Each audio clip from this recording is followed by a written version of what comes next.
Seratusan warga merayakan Hari Al-Quds, Al-Quds Day, Internasional di depan Monumen Mandala, Jalan Jenderal Sudirman, Makassar, Jumat 5 April 2024, sore. Peringatan Al-Quds Day ini menyatakan dukungan atau kemerdekaan Palestina. Juga menyuarakan pengecaman terhadap genosida atau kejahatan kekerasan terhadap masyarakat Palestina. Pantauan di lokasi, masa aksi yang menamakan diri Poros Al-Quds Makassar, hadir mengenakan pita kepala putih bertuliskan, Free Palestina. Beberapa dari mereka juga membawa poster bertuliskan pesan agar, aksi genosida di Palestina khusus di jalur Gaza, segera dihentikan. Pesan penghentian genosida itu, menyertakan gambar mayat rakyat Gaza yang tewas dibantai oleh agresi Zionis Israel. Beberapa poster lain, juga menyerukan pemboikotan terhadap Israel. Bahkan, masa aksi sengaja membentangkan poster bergambar bendera Israel di aspal yang dilintasi kendaraan. Koordinator aksi, Husnul Yakin mengatakan, aksi Al-Quds Day digelar untuk menyuarakan kemerdekaan terhadap Palestina, dan juga simbol perlawanan terhadap aksi kekejaman Zionis Israel. Olehnya itu, poin penting yang disuarakan kata Husnul, yaitu menolak adanya pendekatan two-state atau pendekatan dua negara. Menurut pendekatan two-state yang saat ini ramai diperbincangkan sebagai solusi atas konflik Israel dan Palestina bukanlah pendekatan yang tepat. Lebih lanjut dijelaskan Husnul, pendekatan two-state tidak semestinya dilakukan karena Israel selama ini mencaplok wilayah Palestina lalu melakukan penjajahan. Husnul pun berharap agar pemerintah Indonesia tidak ikut menyuarakan konsep two-state atau dua negara itu.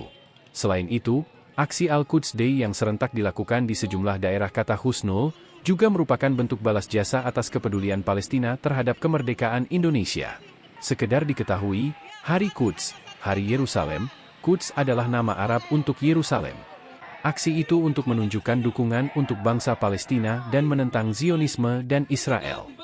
Zionisme, hidup Palestina, musnah Zionisme, hidup Palestina. Terkait kemerdekaan Palestina, yang paling penting pertama kita menolak pendekatan two-state, karena pendekatan two-state dua negara itu adalah bertentangan dengan isi dari pembukaan Undang-Undang Dasar kita, bahwa kemerdekaan adalah hak segala bangsa. Kalau kita menggunakan two-state itu berarti kita mengakui Israel sebagai negara, padahal Israel itu bukan sebuah negara. Mereka mencaplok tanah Palestina dengan menjajah Palestina. Makanya pendekatan two-state ini kita berharap bahwa pemerintah tidak menggunakan lagi pendekatan two-state ini dalam kaitannya dengan Palestina, sehingga kemudian Indonesia betul-betul bisa menjadi bangsa Indonesia yang utuh untuk membela orang-orang yang tertindas dan untuk membela orang-orang yang terjajah. Kalau harapan sendiri ke pemerintah Indonesia terhadap sikap di dunia internasional seperti apa? Ya, Indonesia harus lebih proaktif, karena kita mengingat bahwa dulu orang-orang Palestina menyumbangkan uangnya, menyumbangkan hartanya untuk kemerdekaan Indonesia. Nah, saat sekarang ini kita melakukan balas budi karena kita pernah ditolong. Yang kedua, kita adalah masyarakat Muslim, kemudian masyarakat di negara berkembang yang sama-sama dengan Palestina. Oleh karenanya Indonesia proaktif untuk menyuarakan pembelaan Palestina, pertama tadi itu bahwa tidak ada namanya two-state, yang ada adalah diusir itu Israel. Harus diusir karena ini bukan tanahnya Israel. Orang-orang sekarang yang ada di Israel itu 80% adalah mempunyai kewarganegaraan ganda, 80% bisa dibayangkan. Sehingga sebenarnya 20% itulah orang-orang yang asli penghuni di situ. Nah, kalau 80% ini kembali ke negaranya masing-masing, maka amanlah Palestina. Mereka bisa menjadi komunitas atau negara atau masyarakat yang lebih baik lagi.